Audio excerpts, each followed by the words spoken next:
5, I am reading Prelude to the Landing on Planet Earth, and I am now on Chapter 8, Walking on Eggs. This is a book about a journey through the Middle East, published 1977 by STUART HOLROYD, who sometimes sat in the channeling sessions, and he compiled this account of a journey with Phyllis Schlemmer as the medium, Sir John Whitmore and Andrija Puharich as the ones receiving the message and noting it down. Walking on eggs. Of all Tom's prediction, the one that there would be a brink of war situation in the Middle East over the Passover Easter holidays at the end of March 1975 is the second most impressive. I will be writing about his most impressive prediction later in this chapter. At the time it was made, the world's press and politicians were expressing optimistic views of the Middle East situation, for Dr. Kissinger was just embarking on another peace-seeking mission, and hopes ran high that he would be able to persuade the Israelis to cede some of their strategic 1973 gains in Sinai in exchange for an Egyptian non-aggression agreement. Nobody foresaw at the beginning of March that Kissinger's mission would be a total failure, and that before the end of the month, the Arabs and the Israelis would be making missile-rattling pronouncements. On the 24th of March, Kissinger returned to Washington, a disappointed man, and a Times headline asked, "Has Dr. Kissinger made his last stand as the American Superman?" Correspondents from Egypt quoted the foreign minister as saying that the breakdown had brought the Middle East to a dim point due to Israel arrogance, and a new military conflict could not be excluded. And from Israel came the report that the Prime Minister accused Egypt of making exorbitant demands and causing the collapse of Dr. Kissinger's peace mission with the aim of facilitating its war deployment. There were reports of Egyptian troop movements on the east bank of Suez and of a massive troop build-up on the west bank. With 3 days to go before the critical time predicted by Tom in the communication of the 7th of March, the situation seemed quite as dire as he said it would be.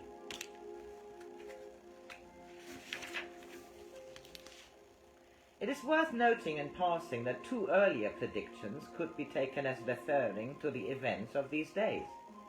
On the 9th of November 74, Tom had said that within 6 months Kissinger would have problems, and there would be attempts to discredit and remove him.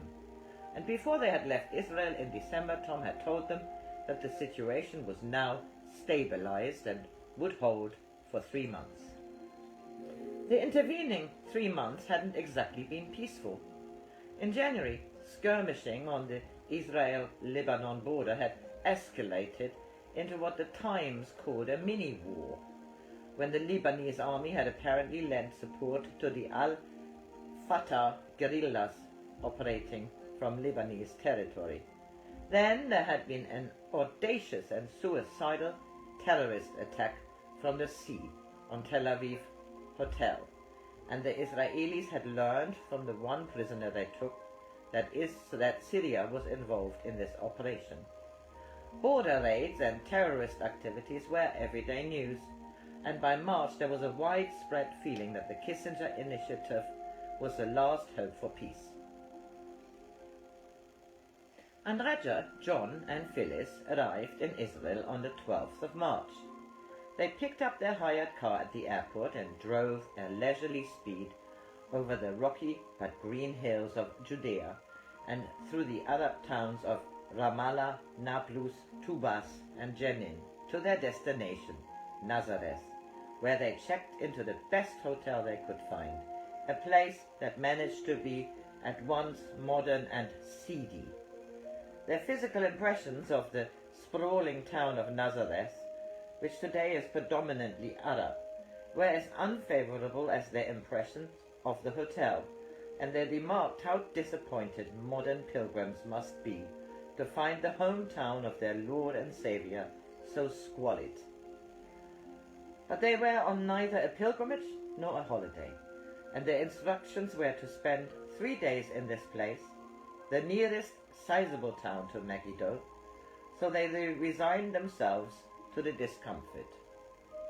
Tom had said that they would be at Megiddo on the 13th, so after an early breakfast they drove the 12 miles across the plain to the historic site.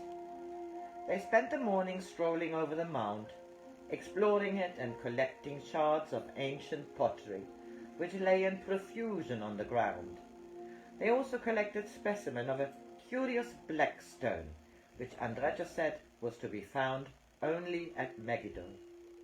They wandered around separately for some time, then found themselves together at the so-called Canaanite altar, the circular platform of rough stones situated in the middle of the deepest excavation, and from which there is a panoramic view across the plain to the hills of Galilee. Here they were sufficiently undisturbed by tourists to hold a brief communication, which they did seated upon the altar. Tom complimented them on so precisely locating the nucleus of the energy center of Megiddo, and said that the middle of the altar was the core of a giant wheel that vibrates in 12 directions. Andrija asked, was the Nazarene aware of this energy center? Yes, Tom said. It was what fed him. It was from where the light came to keep him alight. Andrija asked about the black rocks and was given an explanation of their origin. We go back to a time of 10 to 12,000 of your BC. It was the time of the collapse of the continents upon which the Alteans existed. There were great explosions, and there also came from the sky the wrath of those that were in utter disgust at the perversion of the Alteans. Part of this came and landed upon the area of Megiddo and made a giant crater, which then created a giant natural spring. There was a bombardment from the sky, and the natives of the area were fearful, but because it had created water, it represented those that had given them life. Tom stressed the importance of their holding their 3 o'clock meditation session, synchronized with that of the troops back at Ossining, at this spot for the next 3 days. And tomorrow, the 14th, he said, was going to be a particularly demanding day, for the Israelis were planning a preemptive attack, a simultaneous foray into Lebanon and Syria, and it was important that the plan should not be put into action. If you may be upon the center of Megiddo by 12 o'clock, and be quiet between then and your 3 o'clock meditation, it will suffice, he said. And after their 3 days of charging up, as it were, at the power center of Megiddo, they should tour the northern frontier areas to spend the energy into Lebanon and Syria. When they had completed this brief communication, the trio left Megiddo and went to the nearby town of Afula to get a meal. In the afternoon they returned to the power center for the 3 o'clock meditation. Then they drove to Mount Tabor, by way of narrow and winding road bordered with rocks, immense cacti, and other shrubbery. They were able to drive to the plateau at the top of the mountain, where a long avenue of cypresses leads up to the front of the Franciscan monastery, a modern building skillfully integrated with the ruins of an earlier monastery. They stood a while and enjoyed the breathtaking views to the east, the Lake of Galilee, and the town of Tiberias, and beyond them snow-capped Mount Hermon, and to the west the vast plains that were patterned and coloured with cultivation. They went into the church, which was silent and ice-cold, and there they prayed for a while and then looked at a mosaic portraying the biblical event associated with this place, the transfiguration of Jesus. Beneath the mosaic, John noticed there was a window with some curious symbolism in stained glass, a torch, a triangle, and 2 peacocks. He asked a monk, who turned out to be an American, what the symbolism meant, but the monk was unable to enlighten them. Back at their hotel in Nazareth, they held a communication that evening in which they elicited some of Tom's fullest and most coherent statements on the subject of cosmology, philosophy, and teleology. It began with Andrija asking the question, are the 9 the ultimate source of knowledge, wisdom, and power in the universe? The 9 together are what you would call the infinite intelligence, was Tom's answer. Yes, well, we speak of the fountainhead, or the unmoved mover, Andrija said, and in our theologies, the idea is common that God initiates the thought, but the action is always carried out by others, by subsidiaries. That is correct. It is by the civilizations. I see, and didn't you indicate at one time that there are 24 civilizations? No, there are many, but there are 24 heads of civilizations. It might be compared to your Congress. John put in a question. And are all these working on the positive side? Tom had to remind him of one of the basic tenets of philosophy of the 9. Sir John, the positive and the negative must be blended to make it whole. As we have explained to you, to be positive without sense is not good. They are the balanced civilization. When you speak of positive, Sir John, refer to it as a balanced positive. Okay, I think we understand that part, Andrija said. To take Jehovah as an example, I assume that he is one of the 24, and under him is his civilization, Hoover. Yes, and there would be, like a pyramid, many civilizations under that. Okay, now let's take human existence. Where do human beings come from? Why do they come here? And where do they go? All beings and species come from us, Tom answered. Your questions, who am I? Where did I come from? And where am I going? Are asked by all. And the answer is that all species and all things are particles of us. And they go through many existences before they reach Earth. Is that not so? It may be, but remember, the planet Earth is not so evolved. So is there a regular sequence through which they must go before they come to this planet, and through which they go after leaving it? No, it depends on the needs of the soul. There are levels of intelligence and there are levels of consciousness, and some souls need more than others. Visualize a giant electric spark and smaller sparks coming off it. Each of those sparks would be part of the giant spark, which is us, and each would either die out or continue to glow and grow. Some would create a fire and some would grow slowly. It would depend on the ambition of the spark. Now when that spark cycles through Earth and achieves its full growth, Andrija said, does it go through other civilizations or does it return directly to you? It must continue for millions of years, Tom answered, but it cannot continue if it stays upon the planet Earth. If you recall, in a previous conversation we have explained to you that the planet Earth is the only planet in the universe that has upon it the variety of animal and the variety of plant. It is, of all the planets in the universe, what you would call the most beautiful, because of its great variety. This attracts the souls, and they have desires to remain upon it. In other civilizations, the souls have feelings and all the qualities that you have, but existence is more physical upon the planet Earth. If I may ask a very broad question, John said, what is the soul's purpose in existing on all these different civilizations?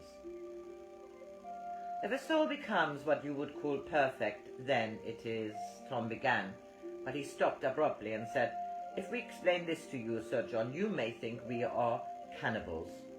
John and Andrija laughed, and Andrija said, well, I think you know us well enough to know that we won't jump to erroneous conclusions. Let's put the question this way. If we had to tell a human being what the purpose of life is, you may tell them what has been told to them many times, but has not been clearly understood, that the purpose of their existence is to return whence they came. In other words, to be swallowed up by you, said John, with a laugh, now appreciating the cannibal's reference.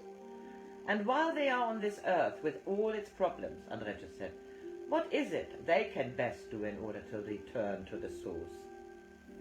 If they treat all as they would desire to be treated, if they walk in dignity and neither attempt to remove from another nor permit to be removed from themselves their dignity, and if they have love for their fellow men and for all that they come in touch with, this in turn sends love to us.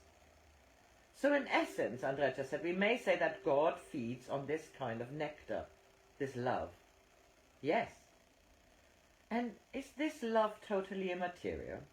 Is it something that has no material or physical existence? It is an energy.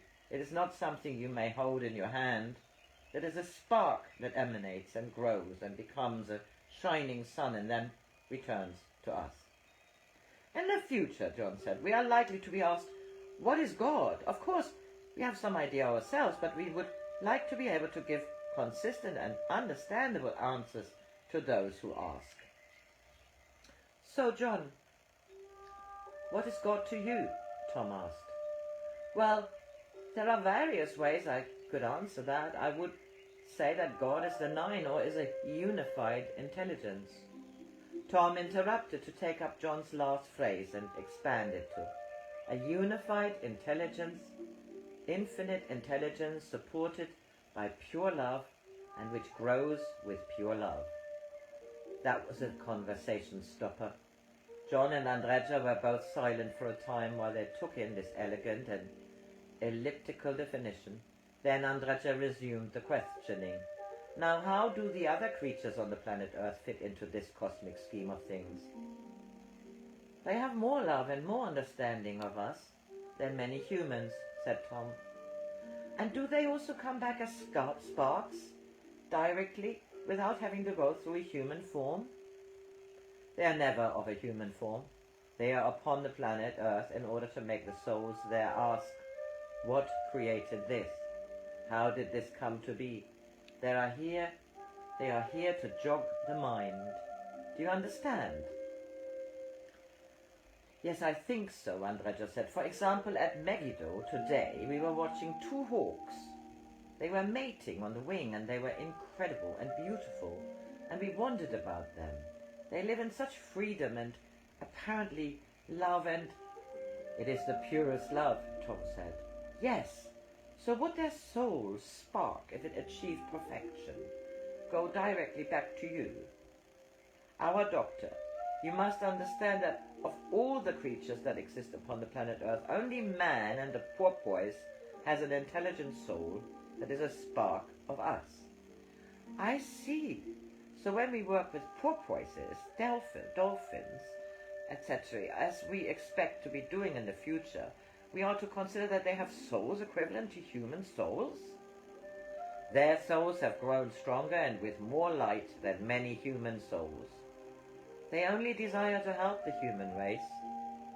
John asked, have some souls now in human beings ever been incarnated as dolphins? Is that possible? Yes, but only in that relationship and never in an animal. If you had the desire to come as a porpoise, you could do so. That raises an interesting question, Andrija said. You have told us that after the destruction of Atlantis, or Althea, many souls chose to return as dolphins. But did dolphins and porpoises have intelligent souls before that time? Yes, Tom said. So I take it that in dolphins, as in humans, there are souls at different stages of development? Yes. And are there any of what we might call advanced porpoises in this area of Israel and Egypt at this time? I must consult, Tom said, and after a pause continued. Althea has said that arrangements are being made for them to be in all areas, so that men might recognize them for what they are. You understand that they, like you, are in service, but it is difficult for them to perform true service without the link with human beings. Yes, well, when this crisis is over, we must see what we can do to establish and strengthen those links, Andrija said. So I make a break here. Today is the 18th of March.